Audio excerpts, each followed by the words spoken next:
नमस्कार स्टूडेंट्स। आज हम हमारे इंफ्रास्ट्रक्चर चैप्टर के पार्ट 3 की बात करेंगे। पहले 2 जो पार्ट थे उनमें हमने बात की, फर्स्ट पार्ट में हमने इंफ्रास्ट्रक्चर की, सेकंड में बात की हमने एनर्जी यानी पावर की। थर्ड जो हमारा इंफ्रास्ट्रक्चर का पार्ट है उसमें हम बात करेंगे हेल्थ की। यानी इंफ्रास्ट्रक्चर तीनों से मिलकर बना है। जो इकोनॉमिकल और सोशल इंफ्रास्ट्रक्चर था, सेकंड हमने पावर को लिया, थर्ड हम ले रहे हैं हेल्थ को। क्यों ले रहे हैं? वो अभी आपको पता चलेगा क्योंकि हेल्थ कितना इंपॉर्टेंट है हमारी। इंफ्रास्ट्रक्चर किसी भी कंट्री के इंफ्रास्ट्रक्चर को बिल्ड करने में, उसकी इकोनॉमिक को डायरेक्ट और इनडायरेक्ट रूप से ग्रोथ करवाने में, उसकी एक तरह से बैकबोन है हेल्थ। देखिए हेल्थ क्या है? Health is not only absence of disease but also the ability to realise one's potential. It is yardstick to one's well-being. Health is the holistic process related to the overall growth and development of the nation. किसी भी country की overall जो growth है, वो जो growth process है, वो और जो डेवलपमेंट है, वो कहीं न कहीं एक हेल्थ बेस्ड इंफ्रास्ट्रक्चर पर डिपेंडेंट है। जब तक लोग हेल्थी नहीं होंगे, फिट एंड फाइन नहीं होंगे, वो किसी भी काम को उस स्किल्स के साथ नहीं कर पाएँगे जो रिक्वायर्ड है। अब हम बात करते हैं कि हेल्थ का जो इंफ्रास्ट्रक्चर उसके अंदर क्या-क्या इंक्लूड है। तो देखिए development of the health infrastructure ensures a countries of health manpower और for production of the goods and services. Health infrastructure includes क्या-क्या इंक्लूड होगा? Hospitals, doctor, nurses and other paramedical professionals, beds, equipments required in hospital and well developed pharmaceutical industries. ये सब जब मिल जाते हैं तब हम जाकर हम इसको कहते हैं हेल्थ इंफ्रास्ट्रक्चर। तो हेल्थ का जो सिस्टम है उसको हम समझने के लिए एक लाइन की अगर हम बात करें सिंपल लैंग्वेज में तो हेल्थ को हम क्या कहेंगे? It does not mean only absence of disease but is rise ability to work. In India अगर हम बात करें तो हमारा जो हेल्थ एक्सपेंडिचर है वो 4.7 है ऑफ द टोटल जीडीपी का।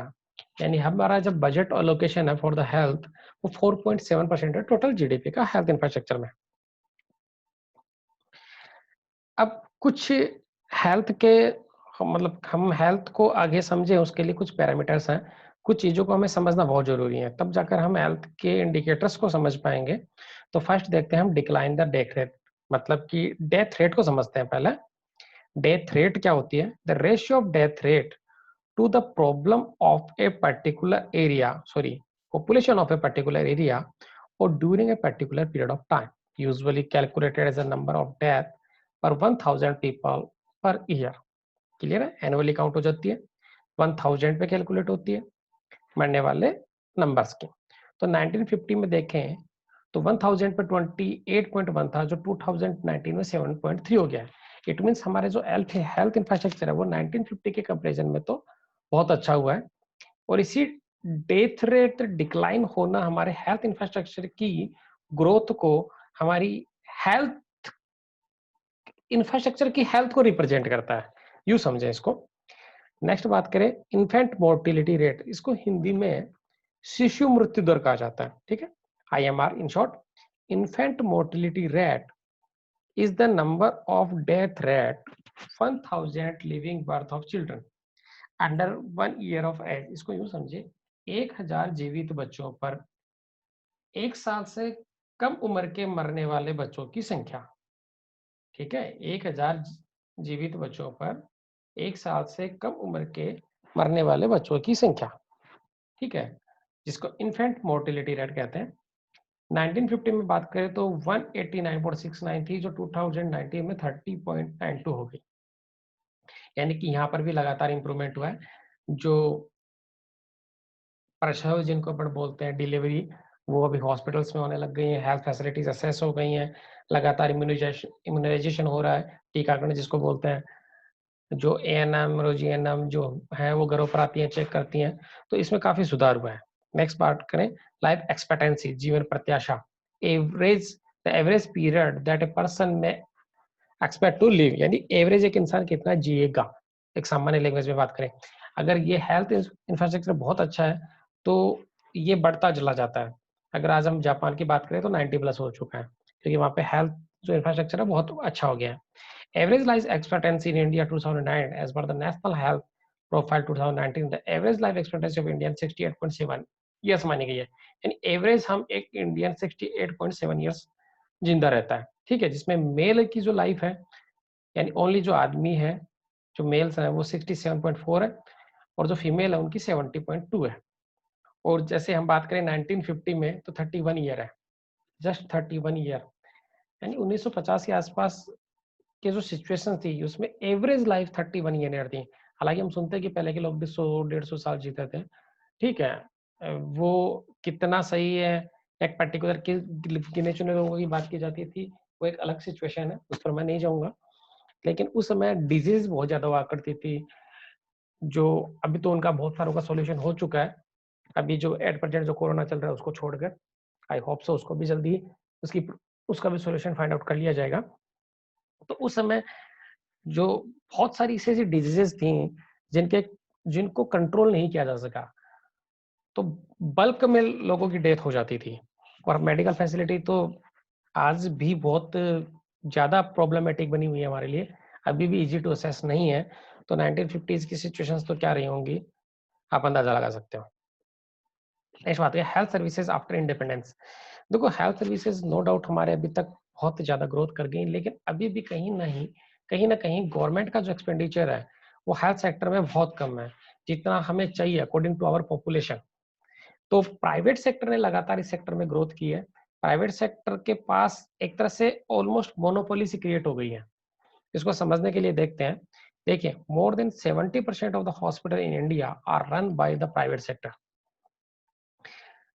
They control nearly 40% of the beds available in the hospitals. Nearly 60% dispensaries are run by the same private sector. They provide healthcare for 80% of the outpatient and 46% inpatients. तो ये privatisation ने कहीं ना कहीं infrastructure को build किया है। Government जहां काम नहीं कर पाई, गवर्नमेंट की जो कमियां रह गई उनको पूरा करने के लिए प्राइवेट सेक्टर ने अपनी तरफ से तो काम किया है, लेकिन प्राइवेट सेक्टर के साथ एक छोटी सी समस्या है। एक नहीं कहूंगा बल्कि दो समस्या कहूंगा। एक तो ये रूरल एरियाज के अंदर प्राइवेट सेक्टर इतना ज्यादा डेवलप नहीं हो पाया हेल्थ के मामले में। दूसरा सेकंड थिंग, प्राइवेट सेक्टर थोड़ा कॉस्टली होता है। तो जो गरीब लोग हैं उनके लिए अभी तक हेल्थ फैसिलिटीज अफोर्डेबल नहीं है, तो वहां पर थोड़ी सी समस्या हुई है। हालांकि आफ्टर इंडिपेंडेंस बात करें तो कुछ जो हमारे सामने 5-6 पॉइंट निकल कर आते हैं वो इस तरह से। फर्स्ट इज डिक्लाइन हुआ है डेथ रेट, वो हमने भी देखा ही। रिडक्शन इन इन्फेंट मोर्टिलिटी वो भी कम हुआ है। लाइफ एक्सपेक्टेंसी हमारी इंक्रीज हुई है। और जो डेडली डिजीज है वो कंट्रोल हुई है हमारी, जैसे लाइक हम पोलियो की बात करें, चिकन पॉक्स की बात करें, वो सारी कंट्रोल हो चुकी हैं। प्राइवेट सेक्टर का भी हमने ऊपर पढ़ा ही है। मेडिकल टूरिज्म है जो हमारे इंडिया में भी नो डाउट ग्रोथ हुई है।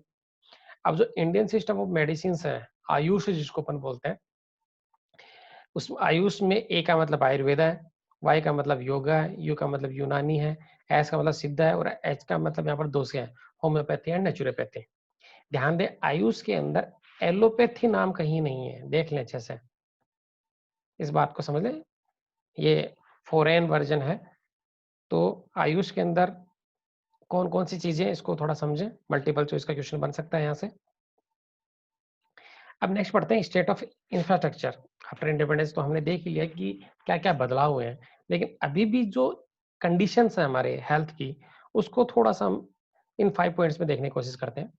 There has been the significant expansion in the physical provision of the health services and improvements in the health indicators since independence, but it is insufficient for the rapidly increased population in India. अभी तक भी हमारी जो population है वो लगातार growth करती जा रही है।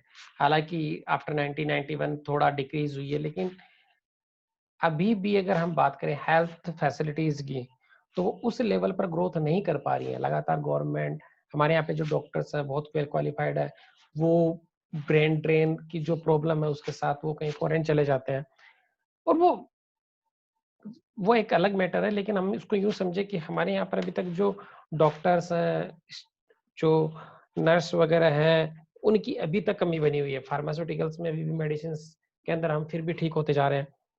सेकंड बात करें, public health system and facilities are not sufficient for bulk of the population. अभी भी हम कोरोना के टाइम पे देख ही रहे हैं कि हमारे पास वेंटिलेटर्स की लगातार कमी बनी हुई है। सरकार उस पर भी अभी भी काम कर रही है।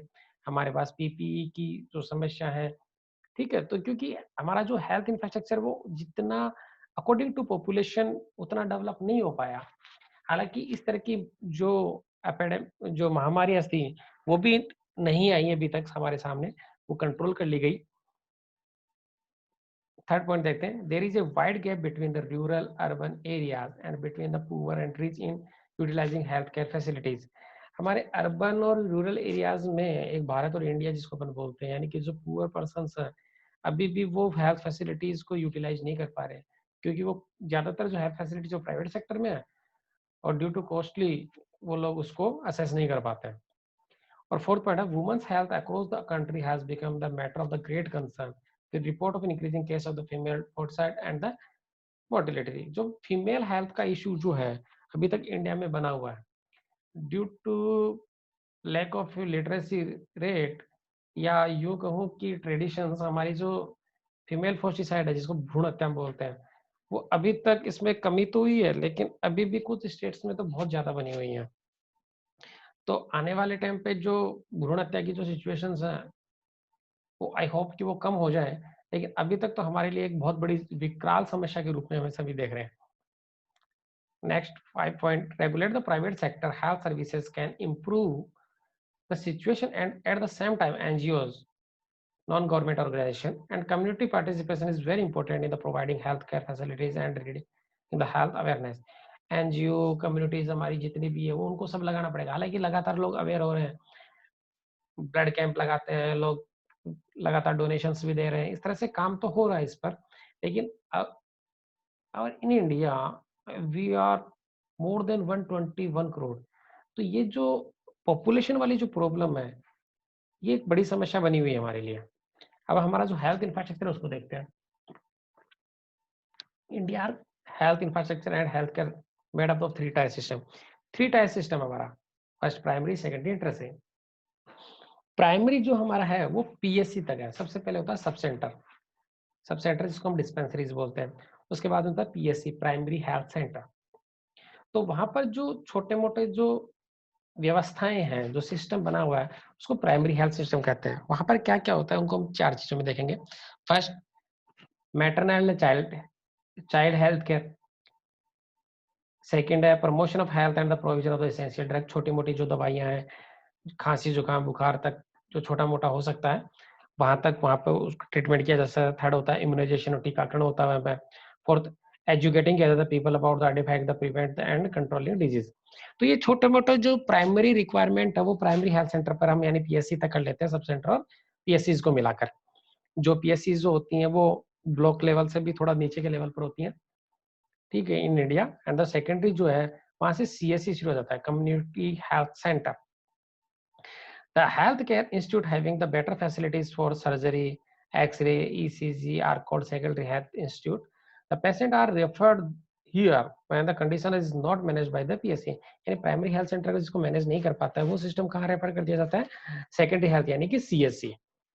और थर्ड है टर्शियरी हेल्थ जिसको एडवांस सिस्टम भी कह सकते हैं, डिस्ट्रिक्ट लेवल का जो कह सकते हैं। In this sector there are the hospital which have advance level of equipments and medicines and undertaken all the complicated health problems which could not be managed by the primary and the secondary hospitals. यानी primary health care में जो patient manage नहीं हो पाता उसको secondary में भेज देता है, और सेकेंडरी में जो मैनेज नहीं होता पाता उसको टर्शरी में भेज दिया जाता है।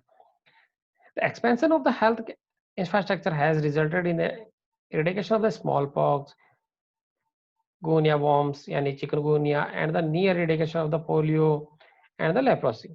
ठीक है, कुष्ठ रोग। ठीक है, ये सारी चीजों को हमने इरेडिकेट तो कर दिया है, क्योंकि हमारा जो हेल्थ सिस्टम वो लगातार धीरे-धीरे ग्रो तो कर ही रहा है। लेकिन इन सब चीज़ों के बावजूद भी हम देखते हैं कि हमारे सामने कुछ प्रॉब्लम्स बनी हुई है। तो हम देखते हैं कि हमारा जो हेल्थ इंफ्रास्ट्रक्चर है किन प्रॉब्लम्स को फेस कर रहा है। तो first is the malnutrition and इनएडिक्वेट supply of the vaccines. Malnutrition यानी कुपोषण की समस्या अभी तक हमारे इंडिया में लगातार बनी हुई है। अभी तक हमारे जो 14 ईयर से कम एज के जो बच्चे हैं उनको प्रॉपर जो न्यूट्रिशन है वो अवेलेबल नहीं है। इसीलिए सरकार ने 1995 में मिड डे मील कॉन्सेप्ट भी चलाया था कि बच्चों की जो हेल्थ है वो मेंटेन रहे। सप्लाई ऑफ वैक्सीन है यही प्राइमरी हेल्थ सेंटर और सीएससी जो है वहाँ पर एक fix number of medicine vaccine वगैरह वहाँ पर बताई गई है, लेकिन अभी भी वहाँ पर इतनी वो मेडिसिन अवेलेबल नहीं हो पाती हैं। सेकेंड है no full utilisation of public health services, उनका फुल यूटिलाइजेशन भी नहीं हो पाता हमारे यहाँ पर। थर्ड है insufficient stock of the medicine to primary health care system. Primary health care system है वहाँ पर प्रॉपर जो जितनी भी दवाइयाँ होनी चाहिए सरकार ने भी फ्री भी कर रखी हैं ऑल ओवर इंडिया। जो सेंट्रल गवर्नमेंट है उसने आयुष योजना भी चला रखी है, आयुष्मान भारत, लेकिन उसके थ्रू भी अगर देखा जाए तो उतनी जो जितनी मेडिसिन रिक्वायर्ड है प्राइमरी और सेकेंडरी लेवल पर वो अभी भी अवेलेबल नहीं है। Urban and rural rich divisional classes यानी कि जो हमारे इंडिया में जो गैप है वो कहीं ना कहीं हमारे हेल्थ को डिफाइन कर देता है कि अमीर लोग प्राइवेट सेक्टर में बढ़िया हॉस्पिटल्स में अपना ट्रीटमेंट कराएंगे और गरीब लोग कहीं ना कहीं सरकारी अस्पताल के भरोसे रहेंगे। Unequal distribution of health care services, urban areas में हॉस्पिटल ज़्यादा है, रूरल एरियाज में कम है। Increase in the privatisation of health services, private sector का हमने अभी कंडीशंस को पढ़ाई था कि किस तरह से मेंटेन किया जा रहा है। पुअर सैनिटेशन लेवल, हमने पिछले जो ही टॉपिक था उसके अंदर हमने देखा था कि हमारा जो सैनिटेशन लेवल है वो अभी भी मेंटेन नहीं हो पा रहा है। All over India 40% sanitation level है हमारा, जिसके अंदर अर्बन एरियाज में 60% है और रूरल एरियाज में जस्ट 20% है। नेक्स्ट, पुअर अनकी upkeeping and the maintenance of the government health care centre in the poor management, ये शायद हम डिस्कस नहीं कर सकते या हमें पता है कि हमारे जो गवर्नमेंट हॉस्पिटल्स हैं उनकी हालत क्या है। हालांकि उसमें लगातार बहुत ज़्यादा इंप्रूवमेंट हुआ है, गवर्नमेंट को इस बात के लिए हमें धन्यवाद भी देना चाहिए, पहले मेरा में बहुत ज़्यादा सुधार हुआ है। अब मेजर्स यानी कि उपाय क्या है इनको कंट्रोल करने के लिए जो प्रॉब्लम्स हैं, तो सबसे पहले तो हमें क्या करना पड़ेगा, डिसेंट्रलाइजेशन करना पड़ेगा पब्लिक हेल्थ केयर सर्विसेज का। यानी एक जगह सेंट्रलाइज ना करके इसको अलग अलग पार्ट्स में इनको फुल फैसिलिटी देनी पड़ेगी, उनको पावर डिस्ट्रीब्यूट करना पड़ेगा। एंड सेकंड है प्रॉपर और sufficient supply of the medicine vaccine and the other equipments and the facility to primary health care system. अभी भी रूरल एरियाज में या हम न्यूज़पेपर्स में पढ़ते हैं कि एम्बुलेंस नहीं पहुंच पाई, ये समस्या हुई। तो अभी भी हमारे यहाँ पे रूरल एरियाज में हेल्थ इंफ्रास्ट्रक्चर को बिल्ड करने की बहुत ज़्यादा आवश्यकता है। नेक्स्ट है थर्ड है use of information technology to spread the health awareness. Health awareness के मामले में भी हम बहुत ज़्यादा पीछे हैं, हम लोग सैनिटेशन का ध्यान नहीं रख पाते हैं शायद कहीं ना कहीं। तो अभी भी हम लगातार सरकार ने काम किया और हमें इस पर भी काम करना चाहिए। नेक्स्ट फोर्थ नंबर है check on the divide between the rural and the urban rich and the poor. अभी जो हमारे रिच एंड पुअर के बीच में जो गल्फ है, रूरल और अर्बन के बीच में जो अनइक्वल डिस्ट्रीब्यूशन है उसको चेक कंट्रोल करना चाहिए, जिससे गवर्नमेंट लगा जिससे हमारे हेल्थ इंफ्रास्ट्रक्चर को बिल्ड किया जा सके, बेटर बनाया जा सके। अब गवर्नमेंट ने अपनी तरफ से क्या किया, तो गवर्नमेंट ने बहुत तरह की स्कीम्स लाई हैं, तो हम देखते हैं कौन कौन सी स्कीम्स हैं जो गवर्नमेंट हेल्थ इंफ्रास्ट्रक्चर को लगातार बिल्ड करने की कोशिश करती है, जिससे रूरल और अर्बन के अंदर जो अनइक्वल डिस्ट्रीब्यूशन है, जो गल्फ है उसको कम किया जा सके, इसको रिड्यूस किया जा सके। फर्स्ट देखें Ayushman Bharat national health protection scheme, जो सितंबर 2018 में शुरू हुई थी।